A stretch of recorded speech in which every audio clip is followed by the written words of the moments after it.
Bonjour les enfants, aujourd'hui nous allons apprendre une nouvelle leçon d'orthographe, le pluriel des noms. Comment forme-t-on le pluriel des noms?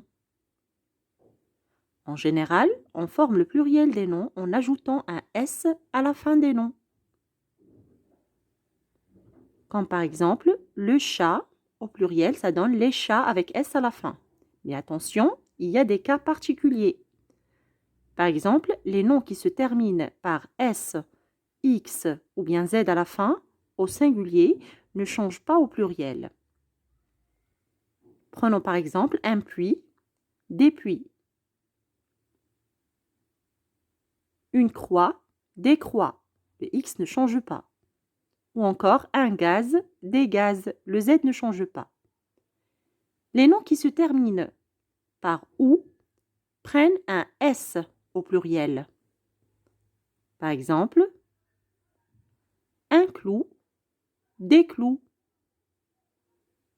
Sauf des bijoux, des cailloux, des choux, des hiboux, des genoux, des poux, des joujoux. Ce sont des mots qui finissent par OU, mais qui prennent X à la fin. Ce sont des exceptions. Les noms qui se terminent par al au singulier s'écrivent avec AUX au pluriel. Comme par exemple, un cheval, des chevaux. Mais il y a des exceptions encore.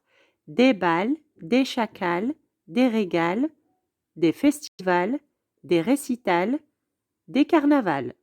Des mots qui finissent par al mais qui prennent S au pluriel. Et les noms qui se terminent par EU, AU, EAU prennent un X au pluriel. Comme par exemple un feu, des feux, X à la fin. Un noyau, des noyaux, X à la fin aussi. Un oiseau, des oiseaux, X à la fin. Mais toujours il y a des exceptions, comme des pneus, des landaux, des bleus. Ils prennent S à la fin. Et pour les noms qui se terminent par aïe, ils prennent un S au pluriel. Par exemple, un détail, des détails. On ajoute le S. Sauf des travaux, des vitraux, des courroux. Ici, on les écrit avec AUX. C'est une exception aussi.